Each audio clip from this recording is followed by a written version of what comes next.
Now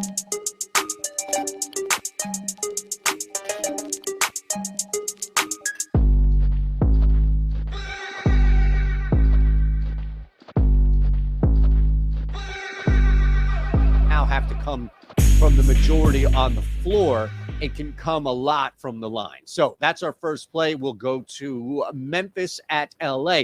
Look, check the parlay video for the result of this game, but Ja Morant hitting 28 points is not going to be contingent on whether or not the Grizzlies win or even cover that ridiculous spread against the Lakers. In fact, I think what you're seeing in this win streak is pacing, and it doesn't come every single night, but there are blips in which Ja will go off, and there are blips in which Ja's holding back, because rightfully so, if you're blowing a team out and you're up big.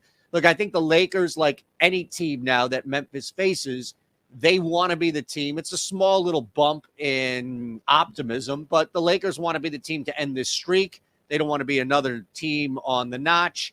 At the same time, though, you've got LeBron all tight there. I just think Ja Morant and the Grizzlies don't need him to drop 28 points per se in this game. So that comes comfortably. All right, let's go to where I think, 23 to 24 points, you could still blow LA out.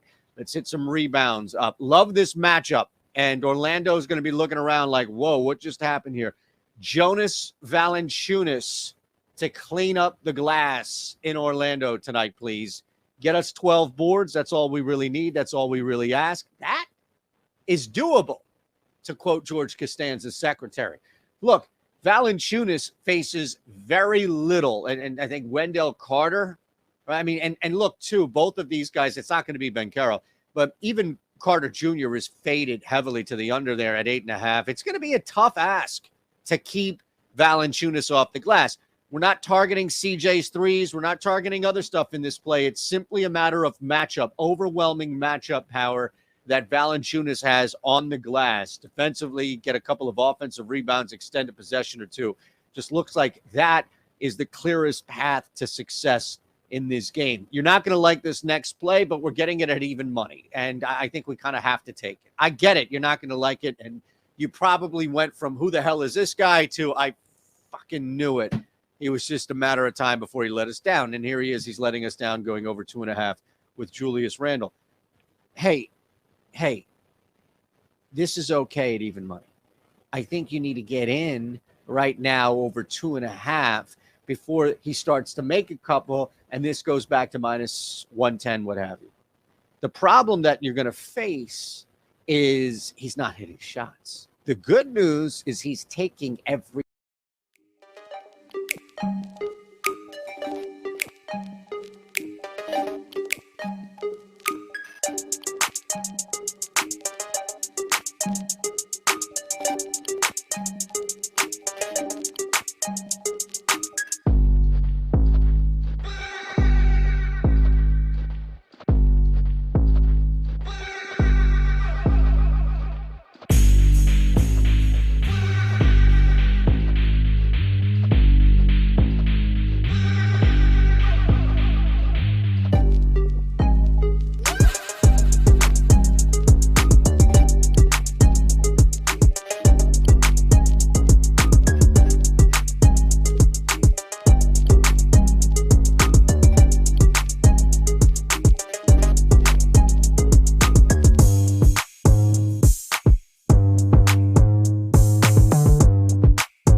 What's going on, everybody? Welcome to the Stokastic.com NFL Tournament Strategy Show. Divisional round weekend, 4 games.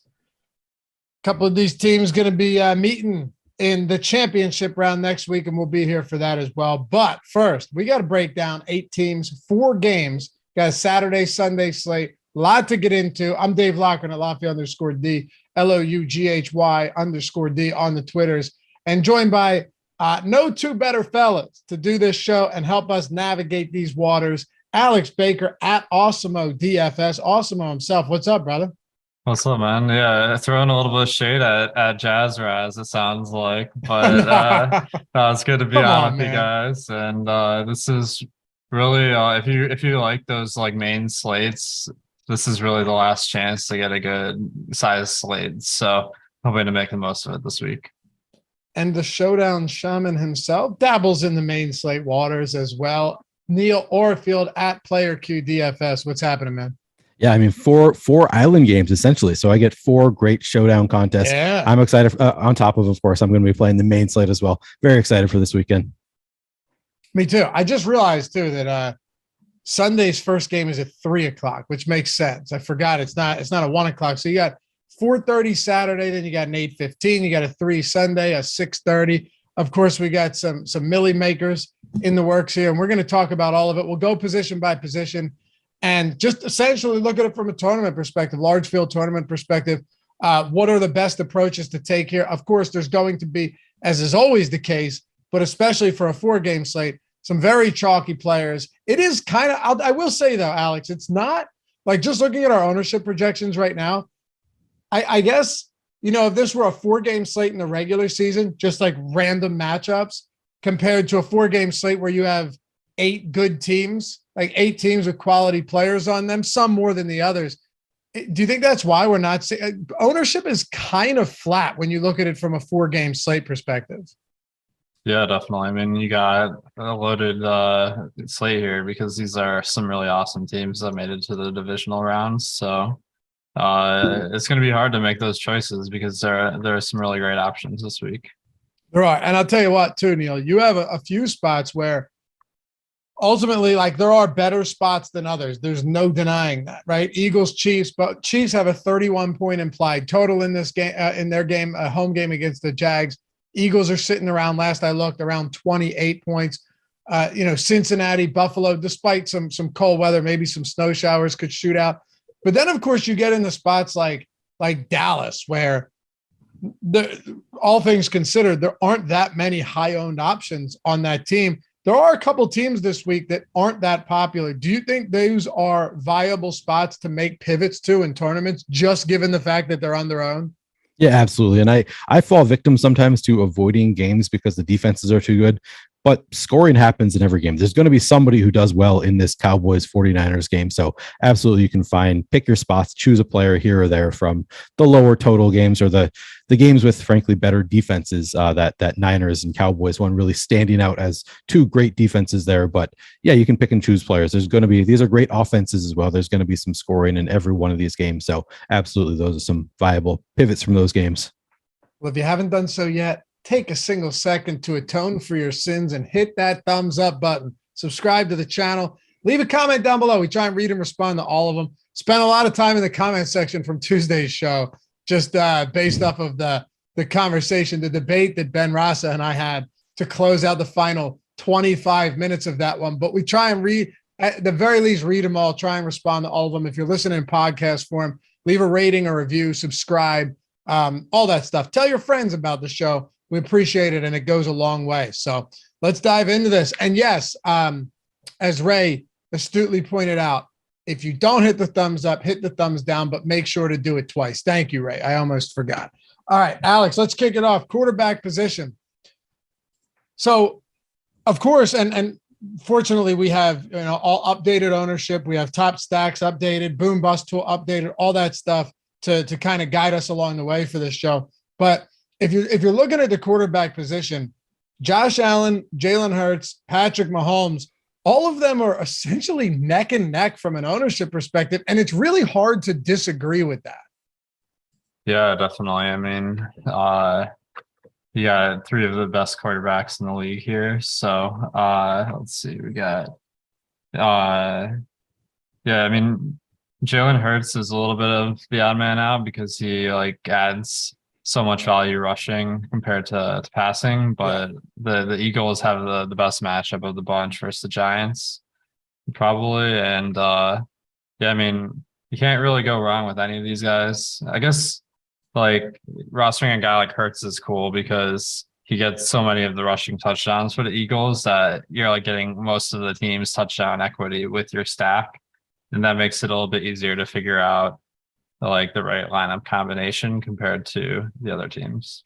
Yeah, for sure. And look, Giants got a little healthier in the secondary. They got Adoree Jackson back. There are some things there that make them, remotely interesting here. But at the same time, I mean, Neil, you're talking about a guy in Jalen Hurts who is, you look at his opportunities this year in the red zone. It's insane. He's also proved to be a far more accurate passer than I think anyone could have imagined. He's third in red zone attempts, and he missed 2 games, and he didn't even run in week 18. Like, they basically said, you're not running in this game. Like, we're going to run a vanilla. You're not running. The stack, though, if you're stacking this team, like if you're double stacking Devonta and AJ Brown, that gets pretty expensive. Do you think, though, it's going to be relatively easy to do that stuff, just given how a site like DraftKings in particular they've definitely tamped down pricing a little bit. This is not what you'd normally see if it were a bigger slate for a lot of these top tier options. Yeah, absolutely. So as you say, it is going to be tough, but just looking at that game in particular, we're going to be able to find some cheaper run back options from the Giants who are going to make it more viable. I mean, even Isaiah Hodgins is just 4,900. Who else do we have from the Giants here? We've got Richie James, 3,900. So we do have a few, Darius Slayton, 4,200. I don't know what Bellinger's price is, but we've got some cheap run back options in that game environment. So that makes it a little bit easier to do the run back, do the stack with the run back. So you could double stack Jalen Hurts with Devontae Smith and AJ Brown, and then just run it back with 1 or 2 of these cheap Giants receivers. Might become a little bit chalky because everybody can probably see the same thing. It's a really easy construction, but it does make it at least viable. Are there any spots, Neil, where you look at and you go, okay, this is not exactly an optimal spot, whether it be Dak Prescott, Brock Purdy coming off a fantastic performance? And I'm just talking about lower ownership here.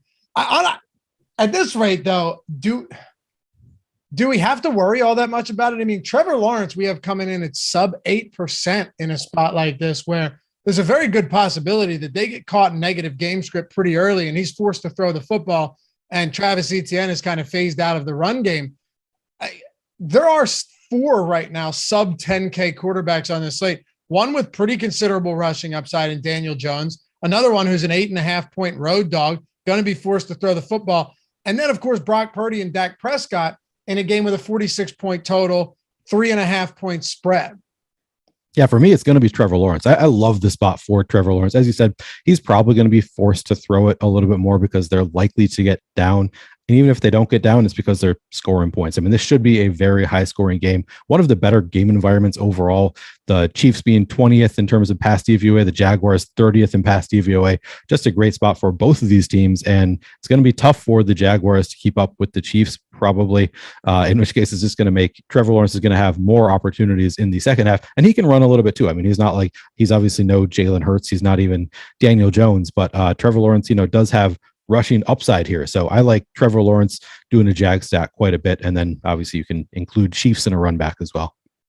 Alex, what about you from the lower owned quarterback standpoint, from Jones to Lawrence?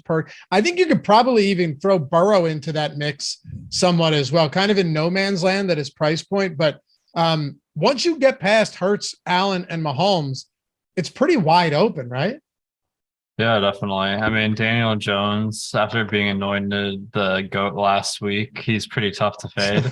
But yeah, that game was wild with Minnesota. I think that it's going to be a lot different in Philadelphia with, not being in a dome.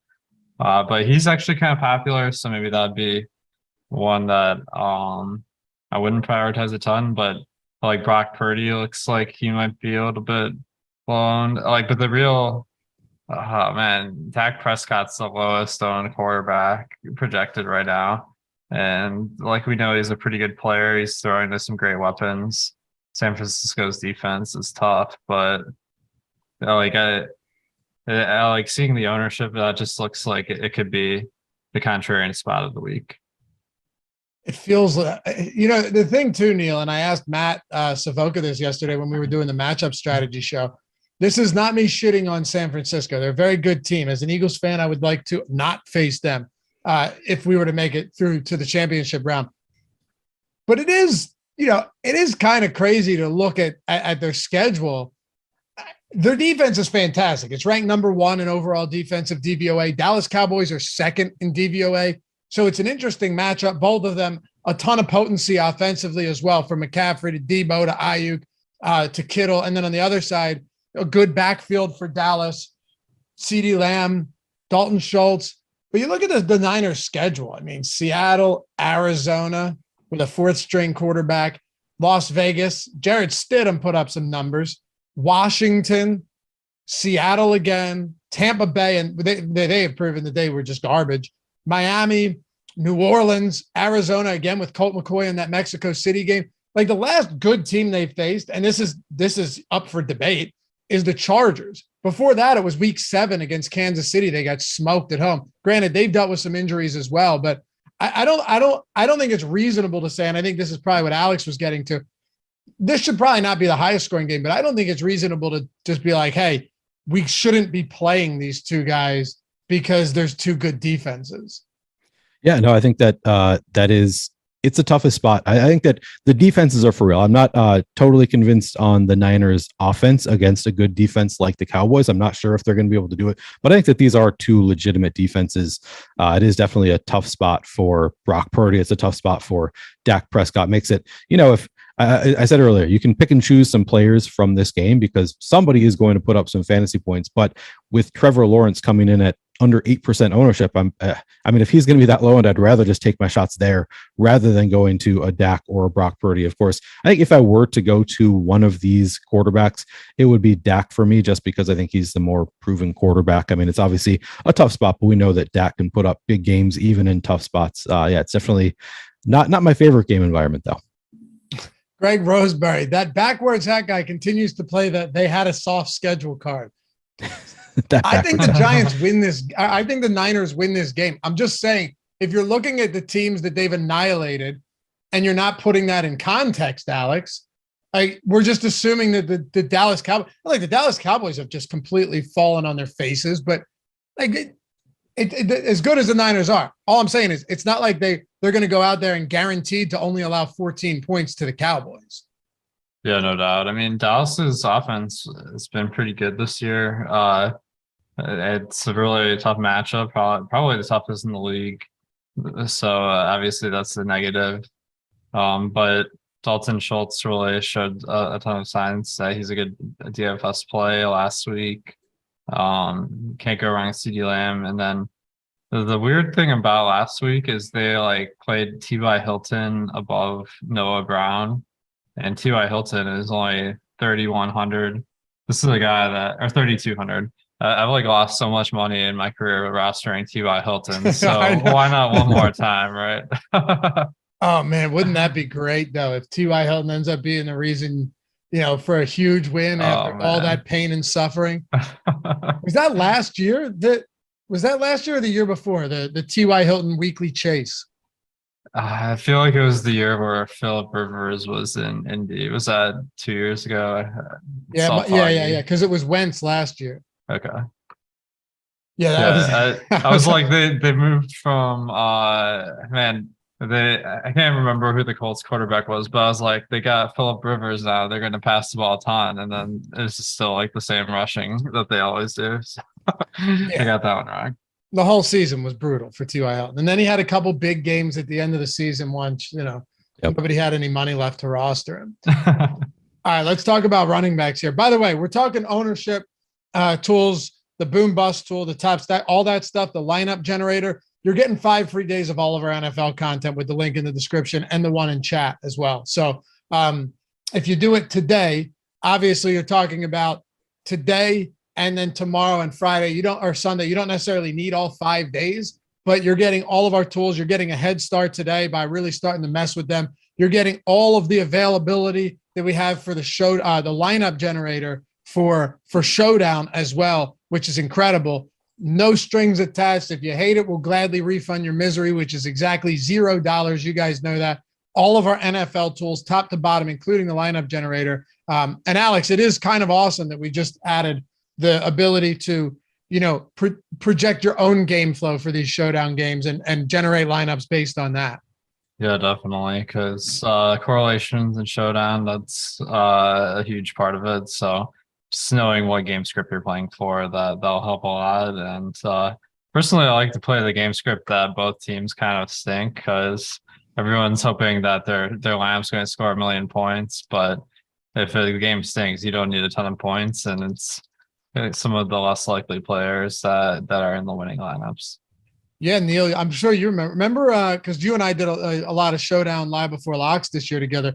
There was one guy earlier in the season, single entry in the Millie, won it in the Colts Broncos game. That was like 9-9 going into overtime. I think he had both quarterbacks and both defenses or something. Or I'm sorry, kickers and both kickers and both defenses. And I'm pretty sure there was like a kicker captain or something crazy that won with a single entry, soloed it as well. And he left like 20,000 on the table, and it wasn't even the optimal lineup. It was just nobody else left 20,000 on the table, so they weren't even close to it. Yeah, that was pretty nuts. Yeah, it's insane. Andy said the lineup generator is fantastic. Yeah, thanks, man. We're pretty proud of that here. All the guys worked so hard behind the scenes on that, and it's been pretty awesome, especially the new showdown stuff. But yeah, you're getting all of our stuff for showdown, everything for the main site, all of our tools, including the lineup generator, free through this and through the entirety of divisional round weekend. So check it out if you haven't done so yet. Links in the description and in chat. Neil, running back position. I guess right now, normally I'd be like, hey, is there a huge preference for you because of ownership, because of salary? And we'd be talking about some of the highest priced guys. Like McCaffrey and Barkley are $100 separated. McCaffrey's getting 37% ownership, which is a lot, but Barkley's still sniffing 30% in our projections as well, coming close to it. Let me throw this question back at you, Laffy, because I was just reading earlier today that the Eagles' run defense was not great in terms of DVOA for most of the year, but since week 13, the Eagles' rush defense has actually been significantly better, like top 5 in the league or something like that. Do you think that's like it was after some players returned from injury? Do you buy into the Eagles' run defense being top 5, top 10 in the league? Because I don't have a strong stand on how good the defense is. My natural inclination is to look at DVOA and say, hey, I'd rather play Saquon Barkley in a better matchup. But it seems as though the Eagles' defense has actually improved pretty dramatically. Do you have any strong take on the Eagles' defense, run defense in particular? Yeah, I'll put it to you this way. I definitely think it's better over the last a handful of games in the season than we saw earlier in the year. You got Jordan Davis back. He's a behemoth in the middle of that line. Yep. And then they brought on guys like Ndamukong Suh and Linval Joseph, not exciting players. They were vets that came off the couch to play, but they rotate these guys so much that it kind of doesn't matter, right? So just looking at this one, I think the Eagles, though, are unique in the sense that if they go up early, you're not going to be running the football on them anyway. We saw that with the Giants earlier this year. If the Eagles turn the ball over early or the Giants get on the board early, then I think you're just going to see a massive dose of Saquon Barkley on the ground. So a lot of the run defense for the Eagles is less about how good or bad they've been and more about how the flow of the game has gone, and they've just phased teams out of throwing the football or running the football. Yep, and that makes sense. Yeah, so I think the safer option is Christian McCaffrey. I think that he's maybe the better option overall. To be honest, he's only 1,000 more than Saquon Barkley. I didn't realize how close the prices were there. If the prices are going to be that close, Christian McCaffrey is going to look better just because he's so involved in the offense for the Niners, and it is a better offense. We've got positive leverage on McCaffrey, 37% ownership, 39% chance of being optimal. Yeah, 8,000 is just too cheap of a price tag for Christian McCaffrey. It kind of makes sense because the matchup is obviously very tough against Dallas. They have a top 5 run defense in the entire league. What are they? They are 5th in terms of rush DVOA. So it's a really tough spot for Christian McCaffrey, but he's just so involved in the offense. It doesn't really matter. He's just going to get so much volume. I mean, it matters. Don't get me wrong. It matters, but he's going to get so much volume. He's involved in the passing game. He's going to get that PPR floor as well. So I think if I had to choose one of them, it's probably going to be McCaffrey most of the time, but I'm going to be playing both of these running backs in different lineups. I think they both look great this week. All right. What about you, Alex, at the top of the running back position? Yeah, this one is a little bit tough. I mean, McCaffrey, it's hard to really go wrong with. One of the things I'm interested to see is if the game is closer, if he plays more, then he has been, because Elijah Mitchell has been getting a significant workload. So I think, another thing with McCaffrey is he's pretty safe in like any game script because he gets about half his points receiving and half his points rushing. So he's really someone I feel comfortable with in any lineup. Where Saquon, like the touchdown equity is a little bit lower because they're underdogs in this game. The price is about the same. So I have to think that I'd go to McCaffrey above Saquon for sure. Do you see yourself being under the field on Saquon, or is this a spot where, of course, you haven't built lineups yet? You're not sure. We're not really waiting on much news, which is pretty good. I think we pretty much have an idea of what everything looks like across the board for these teams. But having more McCaffrey than Barkley is one thing. But do you see yourself being underweight on Barkley? Yeah, it's hard to say until I build lineups, but I have to imagine like you can't get both in your lineup and still feel good about the other players in there. So I'll probably go with McCaffrey as my RB1, and then RB2, like Pacheco is someone that people always sleep on. He's interesting. Ezekiel Elliott, super contrarian, and he has a lot of like goal line touchdown equity. And then James Cook is kind of like that deep value. So I think I feel good enough about the value options that I'd probably just go McCaffrey plus one of those. Neil, I think one of the really fascinating spots looking at tournaments, just from a decision-making perspective, is somebody like Travis Etienne, because you and I kind of on our ownership show talked about it all year, right? If they fall behind, it's kind of wild that a guy who was brought on as a pretty prolific pass catching back, of course, by Urban Meyer and not Doug Peterson. We've seen that make a bit of a difference. Just hasn't been involved in the passing. I don't think he has more than 3 targets in a game for like 10 weeks now or something crazy. Yeah, he hasn't since, going all the way back to week 7 is the last game he had 10 targets in a game. Yeah, it's obviously not entirely safe because they are playing the Chiefs. There's a good chance that they get behind. And if they're not going to use Travis Etienne as a pass catcher, that's not great. But he did run 37 routes. He ran routes on 76% of passing plays last week. So not being targeted, but he's still out there on the field. Potentially could see more targets if they get behind. I did love to see that against the Chargers, he had 20 carries. And then, as I said, 37 routes run. So he had a 92% snap share. So they did seem to just essentially eliminate JaMychal Hasty from the game plan entirely once they're in the playoffs. I shouldn't say once the game matters, because obviously week 18 against Tennessee very much did matter, and Travis Etienne didn't have as big of a game script. So maybe I'm reading too much into how involved Travis Etienne was last week, given that the prior week was just as important. They needed to win to get into the playoffs, but it's at least a good sign that he did have 20 carries, ran 37 routes in the last game. JaMychal Hasty pretty much phased out in that game. He had 0 carries, ran 4 total routes. So as of the first week of the playoffs, Travis Etienne very involved, and it's obviously a solid matchup against the Chiefs. They are better against the rush than they are against the pass, but they're middling against the rush as well, 15th in terms of rush DVOA. So it's not a terrible spot for Travis Etienne. And as you said, we know that he is a capable pass catcher. He hasn't really shown it much, or they haven't used him that way for some reason in the NFL, but we know that he has that ability. So I'm still kind of hoping that it's in there somewhere, that maybe they will still keep him involved if they do get behind, just because he is so talented. So I do like Travis Etienne quite a bit. I think he is actually one of my favorite running backs on the entire slate. We have positive leverage on him in the tools, 26% projected ownership, 28% chance of being optimal. So looks great in the tools. I think I'll have quite a bit of Travis Etienne. What about you in the 6K range, Alex, where you have McKinnon, who clearly needs to produce through the air, but when he does, he just erupts. It's hard to figure out who the pass catching back not the pass. It's hard to figure out who's going to catch passes week to week for Kansas City. But when McKinnon is somebody that's been averaging fair share of targets, 15% target share over the last 8 weeks, significant enough. And then you have Etienne and then Mixon at home against Buffalo, running behind the banged up Cincinnati offensive line. Is there anyone that really stands out to you in this 6K range? Yeah, I mean, I want to say that McKinnon's probably a fade because he's just been unsustainably hot, and people are going to look at that and want to play him a lot. But like the numbers say that running backs score receiving touchdowns at a much lower rate per reception. And McKinnon, he's not a very large guy, so it's not like he's a huge red zone threat. So I just find that extremely fluky. He has a 6-game touchdown streak, which is insane. So I think my lean would be going to Pacheco instead of McKinnon, just because the ownership is so much lower and the sentiment as well. So that'd be kind of my play there.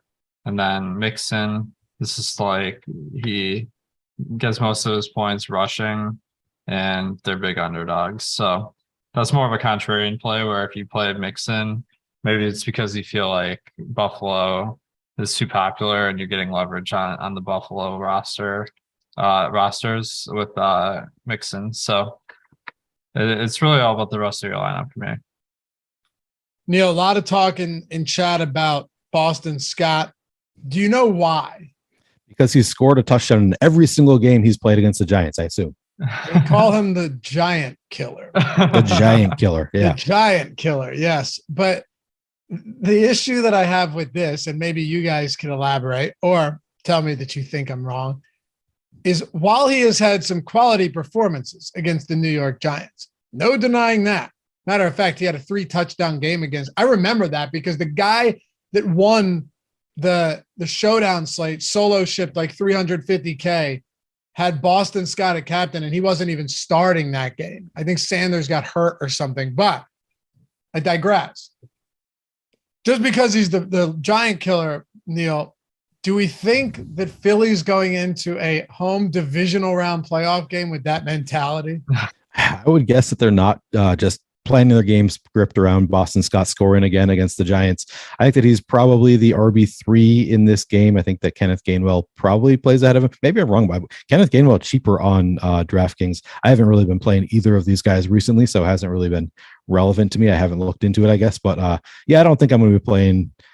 I shouldn't say any. If I were playing, if I play 50 lineups, maybe I'll have 2 Boston Scott. But I think if you play him with the expectation that he's going to score 0 fantasy points. Obviously, the hope that he scores, 12. But maybe I will play 0, to be honest. Now that I'm thinking about it a little bit more, like what is his upside? I don't think he's going to be having a ton of opportunities here. Maybe if Philadelphia gets up big in the first half, they go to Boston Scott more in the second half. Maybe he has more opportunities in that case, but certainly not going into it with the expectation that Boston Scott is going to have many opportunities. So yeah, I don't think that he's somebody I'm likely to go to here. It's also possible that he doesn't get a single carry, Alex. Yeah, I mean, I think that Boston Scott seems like more of a showdown play. So if I really want to go for the Giant Killer, I'd probably just go for the single game Giant Killer. Yeah, I think showdown's definitely a lot different, and for no question.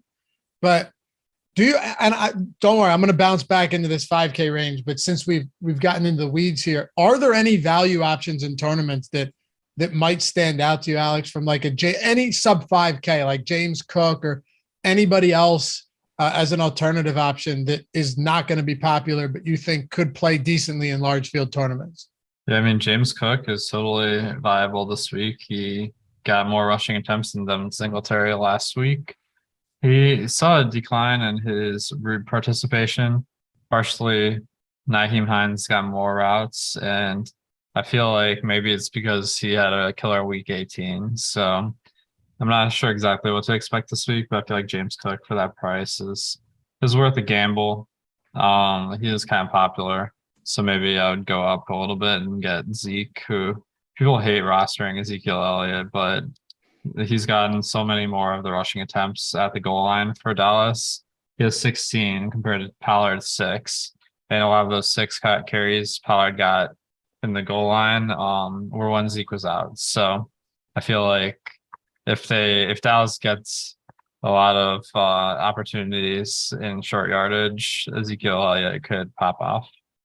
What about you, Neil? Any cheap options? And I don't disagree, by the way. You're talking about a guy that 50, like there's still 20 touch upside for Ezekiel Elliott. I don't think it's likely, but high teens is something we've seen a whole lot, even though he's not particularly good anymore. What about you, Neil?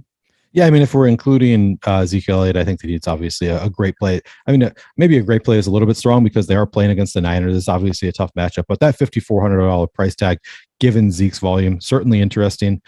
You could consider Samaje Perine. He did run 18 routes last week. He had just 2 carries, but he has been since Joe Mixon went down for a little bit, and Samaje Perine really performed well in those weeks that Joe Mixon was down. Samaje Perine has been a little bit more involved in the game for the Bengals. So I think that you could consider Samaje Perine. I think he'd be among my favorites. Eli Mitchell actually, he did have 9 carries last week. He only had a 22% snap share. He wasn't actually on the field all that much. He only ran 4 routes. He just happened to get 3 targets on those 4 routes. So I'm not sure what to make of Eli Mitchell. I think that against this Dallas defense, I'm a little bit less inclined to play him. I think that he's the other one. I think James Cook is the obvious number 1 of the under 5,000 guys. After there, I think I would probably actually go to Samaje Perine ahead of Eli Mitchell, just because I think it was a little bit fluky how involved he was for how much he was on the field last week against Seattle. And now it's a tougher matchup. So I think that I would probably rather go to Perine than Eli Mitchell. But yeah, nobody really strong under 5,000, nobody that I'm really prioritizing there. All right. 5K range though, boys. This is where it gets very interesting. From Miles Sanders, 28-point implied total, to Isaiah Pacheco, 5,500. They've got a 31-point implied total. You already mentioned Zeke, Alex, and then you've got guys like Devin Singletary in there, and what looks to be a pretty clear split in that backfield with little differentiation on which way it's going to go from week to week. Any guys that you really love here, given ownership and salary, or just a particular matchup for the divisional round? Nothing too much to add. Like Miles Sanders, he's always frustrating because Jalen Hurts is vulturing a lot of touchdowns. So I don't know exactly how to feel about him, but I don't feel like particularly confident. Tony Pollard's sub 10%, which is interesting, but also his touchdown equity is not great. So I think there's question marks for all the guys in this range. Neil, anybody you feel a little differently than Alex with? I think that I like Miles Sanders a little bit better than Alex does, just because of the matchup. And I'm a sucker for a good matchup. The Giants being 32nd in terms of rush TVOA, obviously is as good a spot as you can get. And Miles Sanders, very talented running back. I assume they're going to be using him as the RB1 at least as long as it's a close game. So at 5,700, I think that I would probably, I like Miles Sanders quite a bit at 5,700, just given the matchup, given that the ownership is reasonable. We do actually have negative leverage on him, 22% projected ownership, 20% chance to be an optimal. But if I had to choose somebody from this 5K range, probably Miles Sanders. And honestly, I think I'm probably going to be above the field on Miles Sanders. We just don't have that many really strong options this week. So I think I'm going to be, playing McCaffrey, Barkley, probably a good amount of Etienne, Miles Sanders, and then mix and match the rest of the guys. But I think those 4 are the only real priorities for me this weekend. I obviously haven't made lineups yet. I can't say for sure yet, but I think I'm likelier to, for the most part, get cheaper at wide receiver. I think we have a lot of good underpriced wide receiver options, and these running backs, I'm going to be playing it a little bit chalkier. Anybody else at running back we haven't touched on, fellas? I think we ran through them. Yeah, we didn't talk about Devin Singletary. Looks like we have a little bit of negative leverage there. No strong take on Devin Singletary for me. It looks like he's coming in 9% ownership, 7% chance to be an optimal. I don't have any real strong opinion there. Who do you prefer, Sanders or Pacheco? For me, it's Sanders. Okay. I think once you get into this range too, it's a little weird, Alex, because neither Sanders or Isaiah Pacheco are the team's pass catching backs. Yeah, I mean, I think that it's something you want to build your lineup around, where if you pick Pacheco, what you're hoping is the Chiefs handily win the game. Same with Miles Sanders. So in those cases, especially Miles Sanders, you're going to see less quarterback rushing if Philadelphia is comfortably in the lead. So that's really what you're hoping for. Eric A said he atoned for his sins. Thank you, Eric. Yes, hit that thumbs up if you guys haven't done so yet. It takes a single second, and it saves us all the shame and misery of having to go home underwhelmed with the total. We'll get to 100 by the end of this show. I have a good feeling about it. We're almost at 300 right now. Do it because the backwards hat guy asked you to. And also, Neil, I think people should check out PrizePicks so they can get a free month of Stokastic Plus Platinum and a $100 first match deposit bonus. That sounds good. It sounds like 2 great deals in one. It does sound like 2 great deals in one. You know why? Because it is. It is. There's no surprise that it's blowing up over there because they actually have a good site. You see so often people are like promoting sites, these, new trailblazing, revolutionizing the way that DFS or betting is done. And then you look at it and you go, they didn't revolutionize it. They just made it worse. And that's not the case with PrizePicks. First of all, for those of you in non-legal betting states, this is your spot. You want to scratch that itch. This is the way to do it, because PrizePicks, all you're doing is building lineups with props. No over or no juice on either side, just over under. Insane assortment of props, like more than you're going to find at sports books. I kid you not. You can go and find Neil Shake nodding his head in agreement. Like, dude, the amount of props over there are outlandish. Yeah, and you can actually play PrizePicks in Minnesota. I think I did 6 months of shows where I would say like, oh yeah, I can't play PrizePicks. And then eventually I actually can play PrizePicks because we can't legal bet in Minnesota. I just assumed that I couldn't play sites like PrizePicks. Turns out you actually can in Minnesota, and it's a lot of fun. Yeah, man.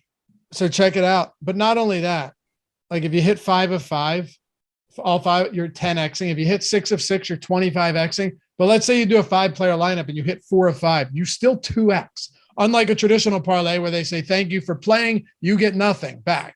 You get 2, you still make money back if you hit 3 of 5 on PrizePicks. So sustain your bankroll, give yourself a shot to win big money on top of that. And you're getting all of our tools, many of which are built by this man right here, Alex Baker, Awesemo himself, everything for free, $120 value.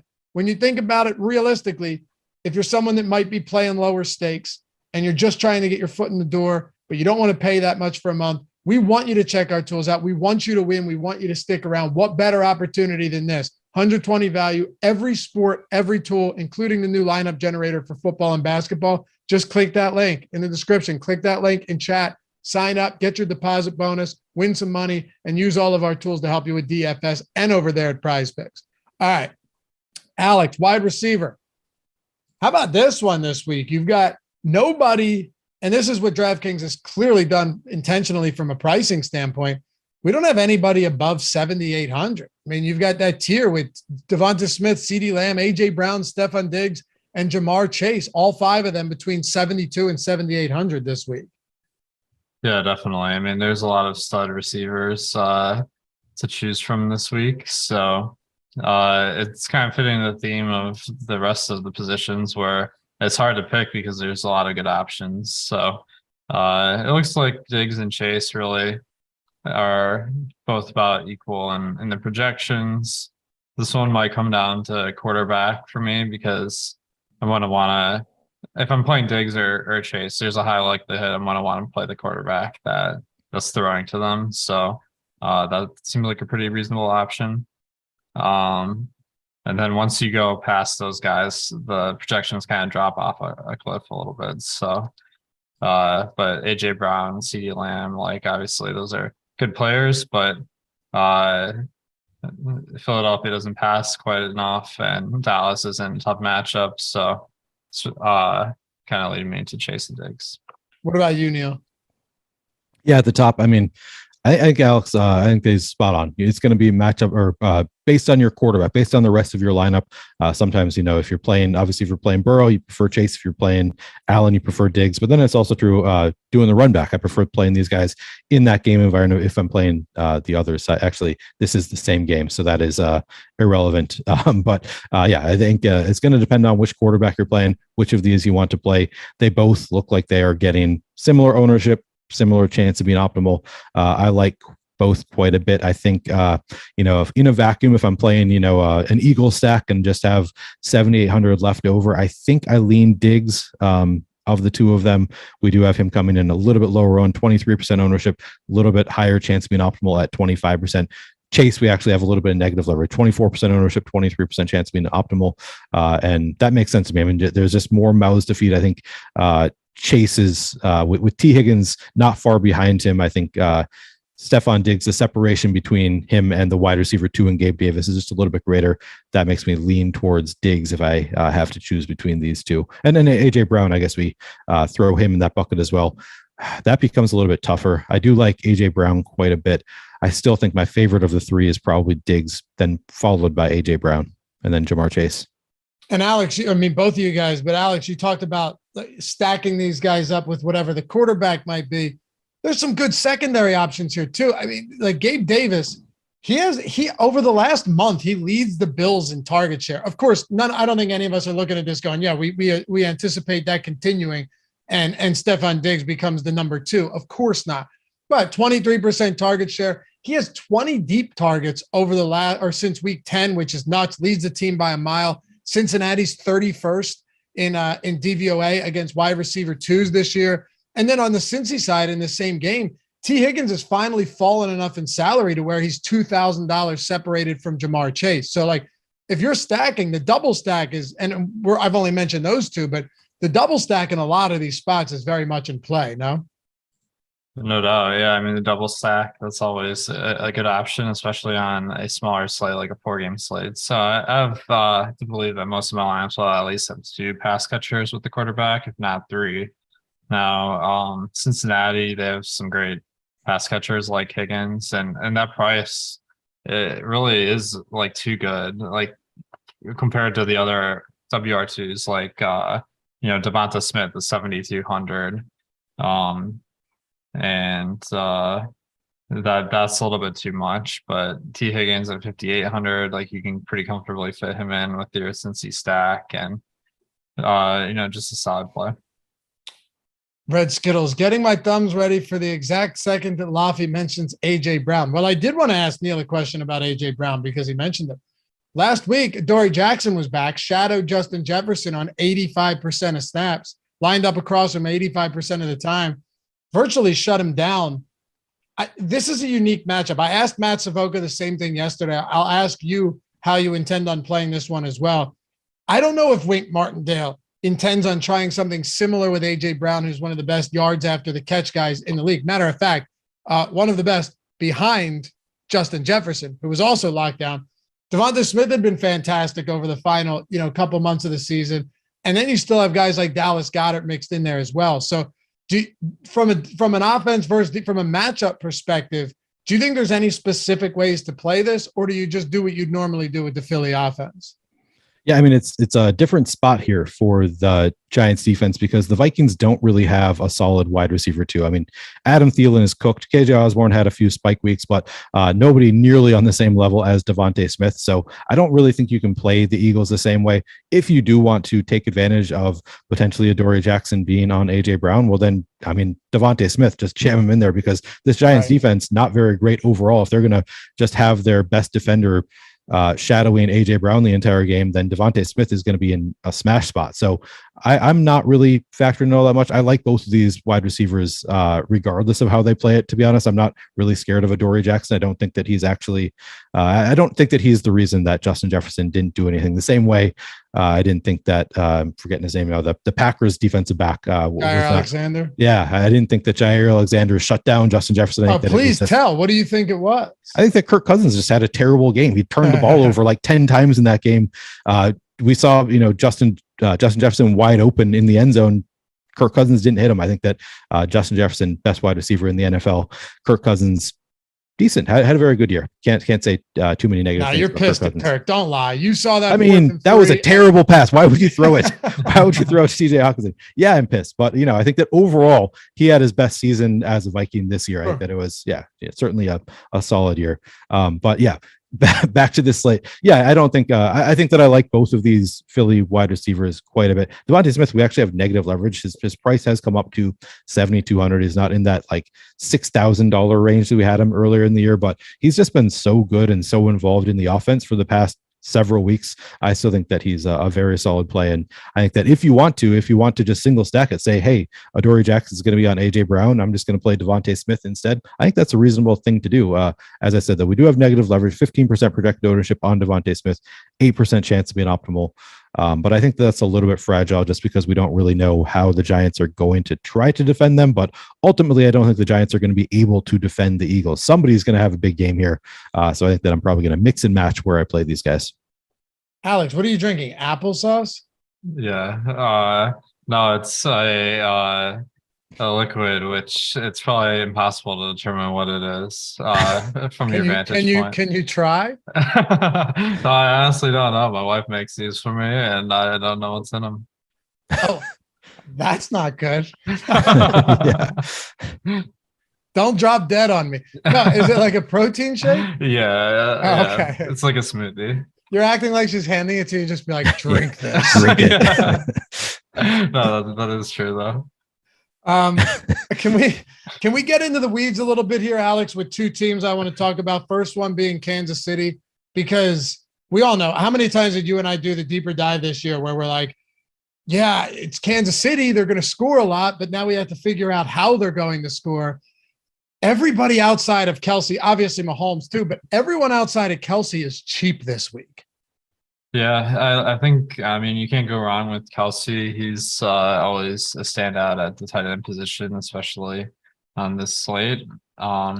He's in a price tier of his own. So it does determine how you build your lineup, kind of like those Gronk days back in the day. But okay, so the guy I'm keying in on Kansas City is Marquez Valdes-Scantling. He hasn't had a good week in seemingly forever, but this guy is like a boom bust player. And those are the kind of guys you want to get after they busted a bunch of times. So I just feel like he's going to be under-owned. People are sleeping on him. Where Kadarius Toney and Justin Watson, like people are taking shots on those guys, but I just don't know if the routes are going to be that plentiful because, I mean, McCole Hardman's been out for a while and they've been on the field. But like Watson's been on the field about half the time. Tony's been a little bit less than a third of the time. So I just feel like that's too thin. Okay. Yeah, I don't disagree. Not to mention that because like you said, Hardman's been out, but then you had Tony out with Hardman and you had Juju miss a couple games and then you saw Justin Watson play a lot. His opportunity share, his snap count has definitely come down since Kadarius Toney returned as well. Neil, let me ask you a question then. If you're ranking these guys in Kansas City stacks, of course it's Kelsey number one. That's obvious. How do you rank them past that? This is like the biggest question of the week right now. How do we get Kansas City right, or how are you going to try to do that? Yeah, so as you said, it's Kelsey number one. It's pretty clearly Juju number two. He's been targeted the most of anybody on the team. What's funny is, get your shot glasses ready because if you play the drinking game when Neil talks about best ball, I'm talking about best ball now. So I've been doing a bunch of these playoff best ball drafts. People are really high on Kadarius Toney, like drafting him like not far behind Juju Smith-Schuster. And, it is possible that he's now healthy enough. We all see the talent with Kadarius Toney. Maybe he's going to be more involved, but just looking at his game logs, there's really nothing to support that he's going to be playing, 70, 80% of snaps. In week 17 against Denver, 31% of snaps, week 16, 24% of snaps, week 18 were thrown out because it was a meaningless game. Maybe I'm misremembering that against Las Vegas. It wasn't. Mahomes. It was not meaningless. Okay. They smoked Las Vegas, but Mahomes was still out there 88% of the time. Yeah. So, okay. Yeah. So they, and he ran 4 routes in that game. So people are treating Kadarius Toney like he is, just behind Juju Smith-Schuster on this depth chart. I think that I'd rather play MVS than Kadarius Toney. He's just more involved in the offense. As I said, I do think Kadarius Toney is quite talented. I think that it is one path that he does now that they're in the playoffs. Maybe he does see more work and he's been on the team a little bit longer. He's a little bit healthier. He's been obviously recovering from injury, but we don't know that is a sure thing. I think that MVS, we can count on being out there for a large majority of the snaps. So for me, I think it's Kelsey, Juju, MVS, then probably Kadarius Toney at that point over Justin Watson. But Justin Watson has been on the field more than Kadarius Toney recently. 13 routes run in week 18, 12 the week prior to that, 19, 20, 25 the 3 weeks prior to that. So Justin Watson has been actually on the field plenty for the Chiefs. He has been, in the past, 5 games, he's been targeted just 12 times. So he's not a target monster, but he did have 1 big catch in that last game, came pretty close to scoring a touchdown. I think I put Kadarius Toney ahead of Justin Watson, but I do think that I rank him, at least for this week, until we see more.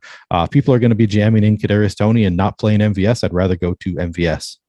Okay, hold on. Let me qualify this real quick for both of you guys, because I think we have to look at it in a certain context here. Because since week 10, since Hardman went down, and of course other guys have been in and out of the lineup, Kelsey has a 25% target share, leads the team. Jerick McKinnon is at 15%, second on the team, tied with Juju Smith-Schuster, MVS at 14. Then it falls off the cliff to everybody else, Neil. So, I mean, if we're talking about stacking Kansas City and we're not bringing Jerick McKinnon into the conversation, I think we're doing ourselves a disservice here. That's for sure. Jerick McKinnon, if you're playing Mahomes, as Alex said, Jerick McKinnon probably getting a little bit too much run for his actual opportunities. The 6-game touchdown streak is maybe unsustainable. But if you are, I think if I am playing Jerick McKinnon, I'm more likely to play him with Patrick Mahomes because, like you said, he's just so involved in the passing game, makes him a very good stacking option. And I just want to say, who is it? Just said Galaxy Wolfie Girl says going to be Tony's coming out game. Honestly, I'm not saying that that's not a possibility. I think that it is a possibility, but we actually have MVS coming in higher owned than Tony. I'm not sure if I think that is going to happen. What are the price tags here? We've got Tony at 4,100, MVS 3,800, just based on where they're going in best ball, which, maybe there's some used to doing these drafts. Seeing that Tony is going ahead of MVS there, I think that people are ready to assume that the next big thing is coming and that Kadarius Toney is that guy. I think that he might be. I just think that there is a good chance that I actually think that he's going to go higher owned than MVS, in which case I'd rather take my shots on MVS. And we had a $20 super chat earlier from our boy Ray P. I missed it. Ray, thank you though, man.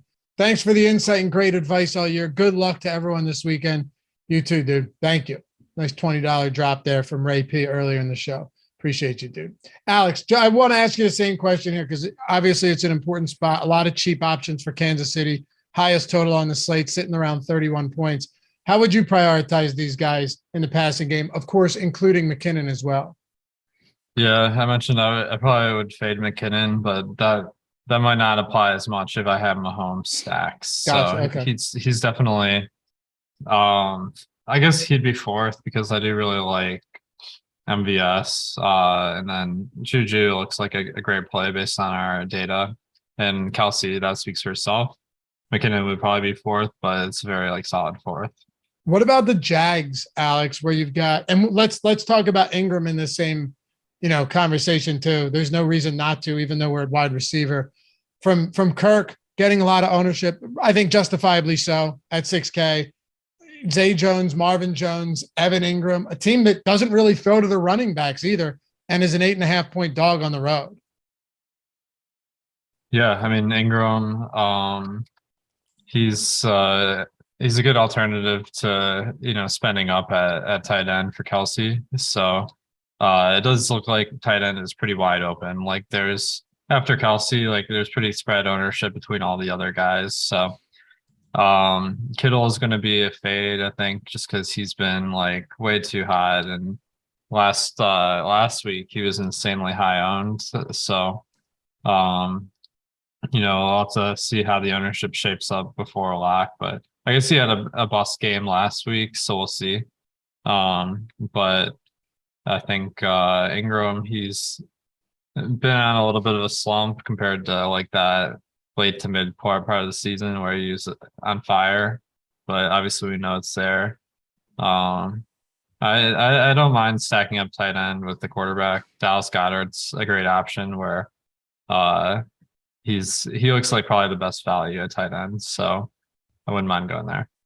So Neil, Travis Kelce in this game is -150 anytime touchdown score, right? That is, shortest odds against the field, -150 touchdown score anytime. Who do you think is second? On the entire slate or in this game? No, in this game, in the Kansas City Jacksonville game. Take a guess. It's okay to be wrong. I mean, we're talking about tight ends, so it's not. Okay. Well, then I'm going to go to, man, is it Jerick McKinnon? At -120. No way. Okay. Yeah. Well, okay. So I wanted to address that because we had somebody in chat asking, why is it unsustainable? That's why I actually went and looked this up. Yeah. McKinnon, second shortest odds to score a touchdown. Okay. So it's certainly possible. We're not saying that he can't score again, but it's less than 50% likely. I mean, he's been, to put it into context, in 2 of the past 3 games, Jerick McKinnon has seen 3 targets. So he's just to score a touchdown on 3 targets is pretty fluky. Obviously, it can happen, but I mean, even if you just watch some of these touchdowns, they're just plays get broken up, and he just randomly scores on a Patrick Mahomes short pass, takes it to the house. It's just unlikely. We've never seen it before. Sure, at some point, maybe somebody scores a touchdown in every single game for an NFL season, but on this low volume, it's just extremely unlikely. You got to play the odds sometimes, and the odds are Jerick McKinnon is not going to continue scoring a touchdown every single game. How do you feel about some of these lesser priced, lesser owned receivers? Neil, you can talk Jacksonville, New York Giants, some of the Dallas Cowboys. That's pretty much, those are the guys that are essentially falling into the same bucket, right? Like most of them pretty cheap, most of them pretty low owned, and most of them coming from the Giants, Cowboys, outside of CeeDee Lamb, of course, and from the Jags, outside of Christian Kirk. Yeah, I mean, I mentioned how much I like playing Trevor Lawrence this week. Obviously, that's going to lead me to playing some Christian Kirk, Zay Jones, even some Marvin Jones. I think all these guys look great. We have nice positive leverage on Christian Kirk, 18% owned, 22% projected optimal. Zay Jones, 16% ownership, 20% optimal. A little bit of negative leverage on Marvin Jones, but he's 3,600 against this Chiefs defense. I'm certainly interested in playing Marvin Jones as well. 9% projected ownership, 7% chance of being optimal. Like those Jags quite a bit. We talked a little bit about T. Higgins. He's somebody that at 5,800, the price is just too low. We have positive leverage on T. Higgins. As I said, part of the reason that I'm less inclined to go to Jamar Chase is because T. Higgins just not that far behind him in terms of talent and opportunity. And, you know, we're seeing 17% projected ownership on Higgins, 19% chance of being optimal. I like T. Higgins quite a bit. Tyler Boyd, obviously, you can go to as well at 4,000, 10% ownership looks about right on Boyd.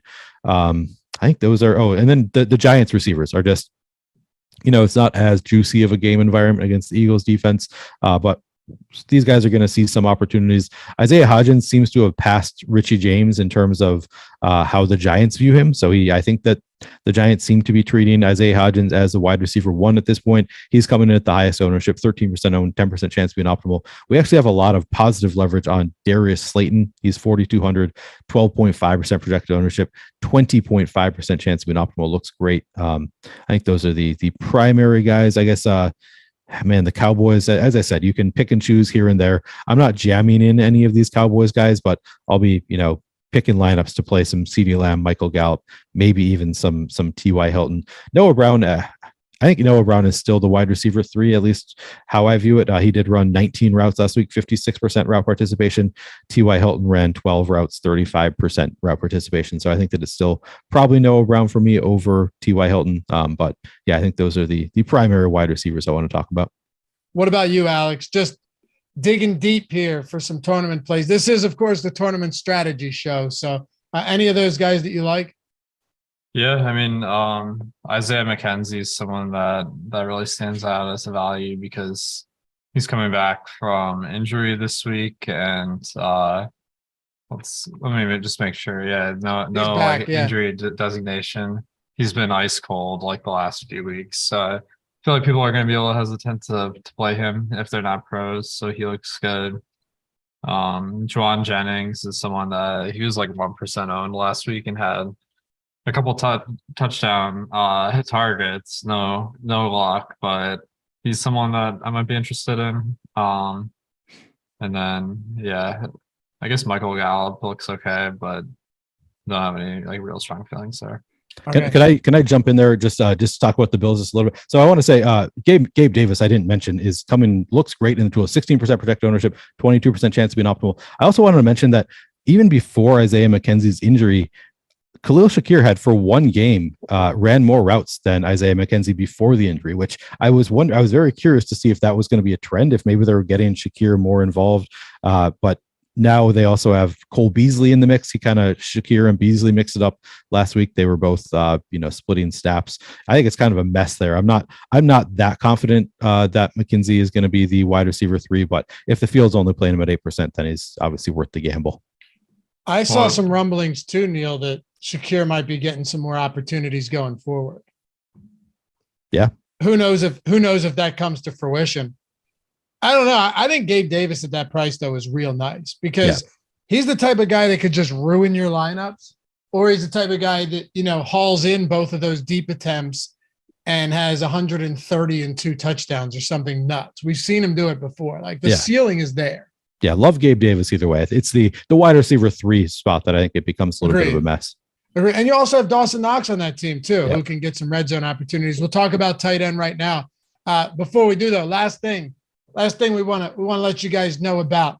Really, ears should be perking up when they hear this, because if you can't do PrizePicks, it means you probably can do BetMGM, which means you're not getting a free month of Stokastic plus Platinum. I know you're not getting a free month. You're getting 2. You're getting 2 free months of Stokastic plus. That's $240 value, every single tool for every sport. And you're talking about a time now where you still have football going. You have basketball. You have PGA back, right? MMA, all of these sports. Like if any of these sites have contests, we have all the content you can imagine. You're someone saying, I've been rocking the Stokastic avatar, trying to get in the Hall of Fame segment. I'd love to be able to use these tools. Well, now you can.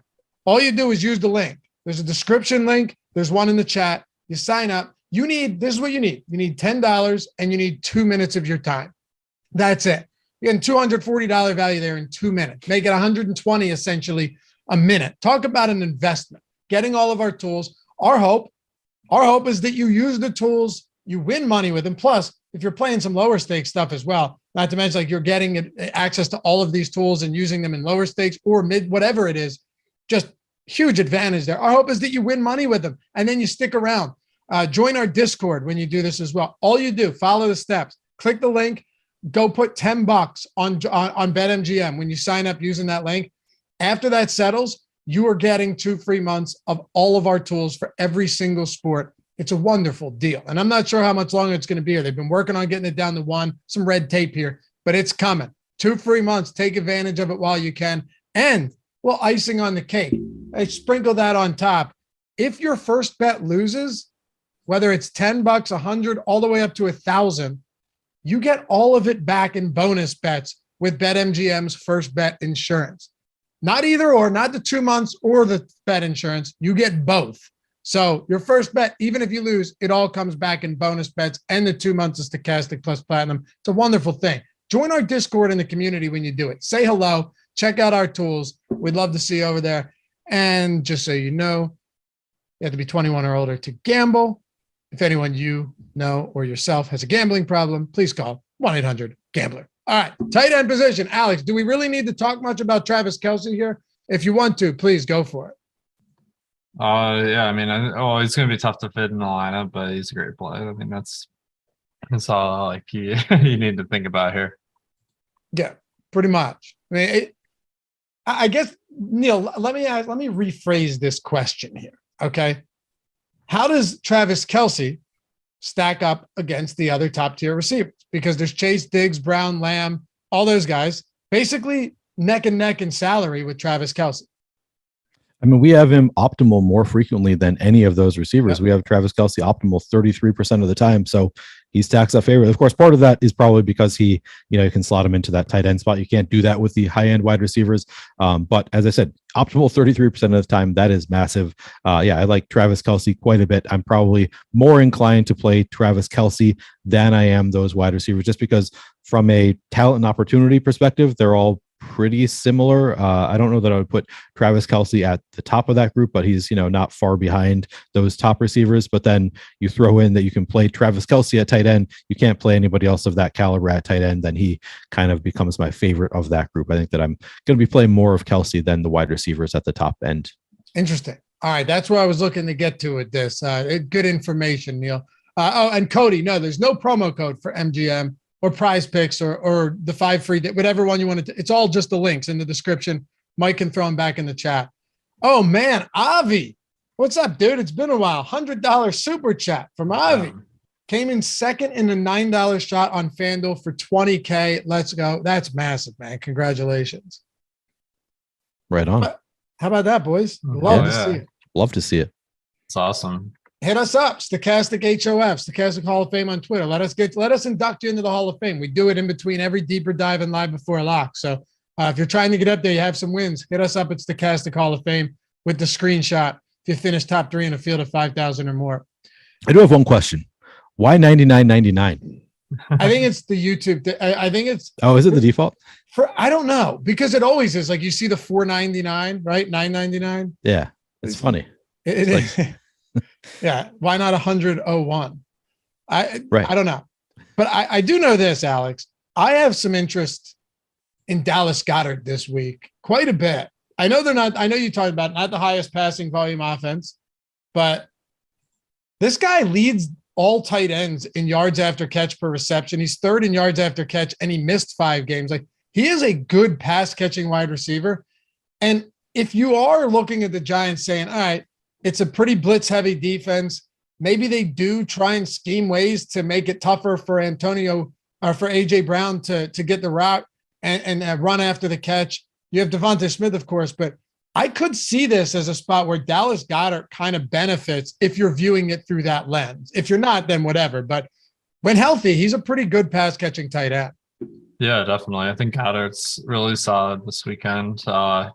His route participation has been off the charts. He's averaged about 90% over the last 3 games he's played. And you're only paying $4,500 for him. So that's pretty reasonable. Great touchdown equity. There's really all positives to say about Goddard.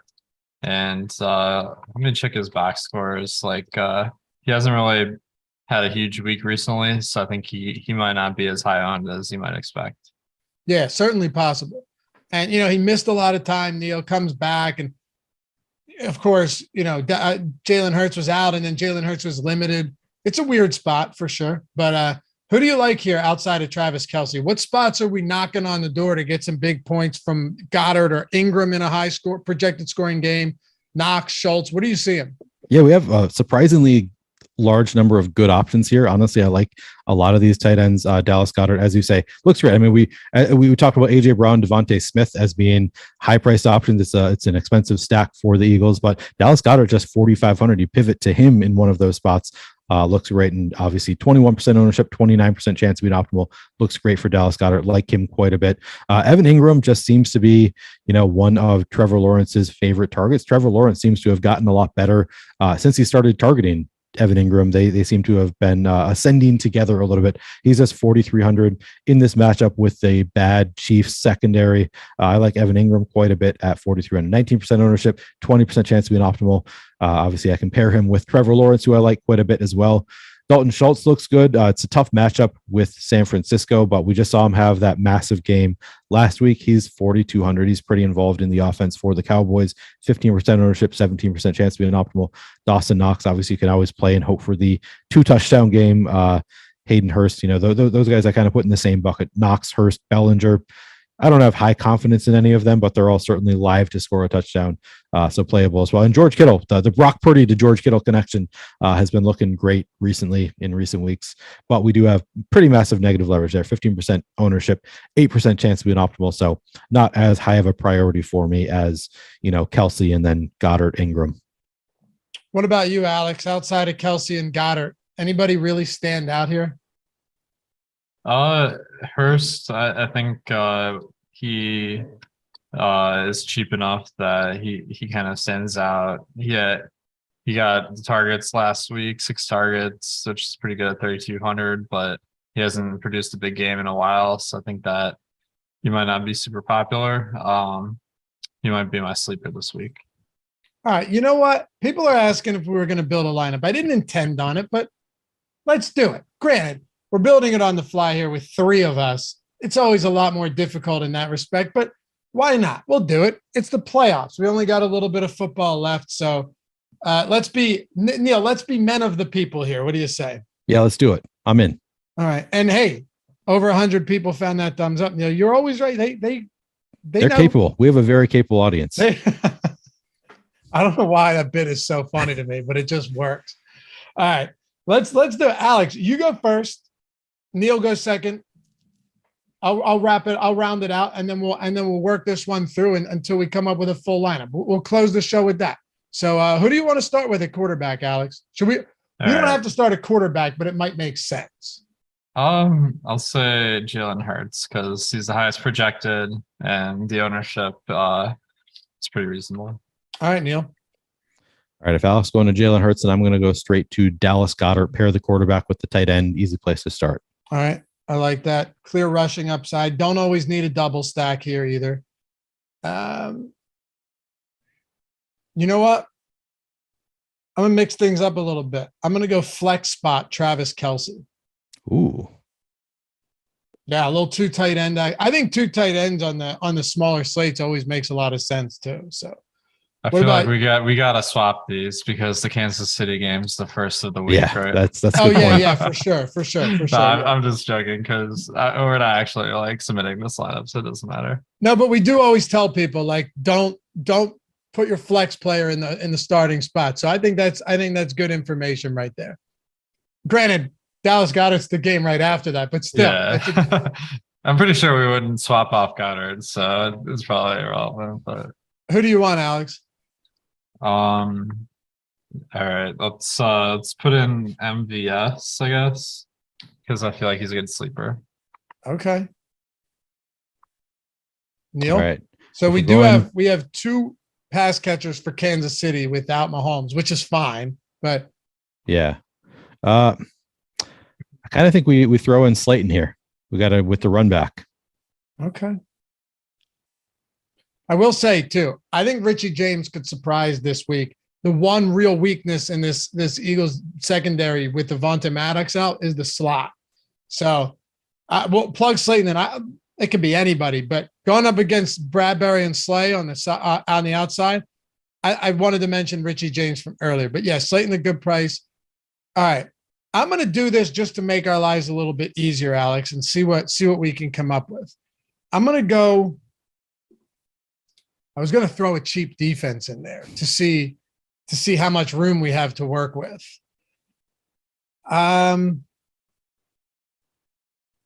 What do you boys think? What do you think from defense? No one's really expensive. I would say the Bengals. Yeah, I was thinking the same thing. 2,400. Screw it. Let's go Bengals here. We got 66 per player remaining for the last three, Alex. Nice. Well, let's see. We're kind of building this mini stack of Kansas City, so maybe Etienne to balance it out on the other side. Etienne? Okay, I like that. And yeah, Benny, I couldn't have been further off with Leonard Fournette. That was a weird one. Tampa stinks. All right, Neil, 67 per player. Choose wisely here. Don't leave me with garbage. I don't think I can leave you with garbage at this point. It is a little bit tough. The pricing here gets a little bit weird because I want to play. Well, let's see what happens if I throw in Christian McCaffrey. See what we can do with the wide receiver spot. Please give me. Oh, nice. All right, we're fine here. I mean, you can go. I don't want to go Juju because that's three Kansas City pass catchers without Mahomes. I like Gabe Davis here quite a bit, actually. 4,800. Nice. Then you want to upgrade the defense, or I was thinking we could, yeah. I mean, but I would honestly prefer Cincinnati. And I wouldn't just do this because you have one pass catcher against the Bengals. That doesn't bother me. It's more so the fact that why not get to I probably would go to the Cowboys here. Yeah, I think that's against the rookie quarterback in the playoffs. Yeah. Cowboys defense, first real test. Yeah, I don't hate it. Cool. All right. It's weird making 3-man rotation. It is. But it's very weird. But we did a great job of it. Yeah, we did. It's a playable lineup. We're capable. We are capable. Appreciate you guys hanging out as always. Follow Alex at AwesomeODFS on Twitter. Neil at PlayerQDFS. Me at Lafayette_D. Shout out to Mike Lawrence for producing this one. Remember, NBA Deeper Dive Live Before Lock coming up later today. We got everything for you tomorrow. NFL main slate kicking off Saturday afternoon. Be there with us, and we'll see you soon. Peace.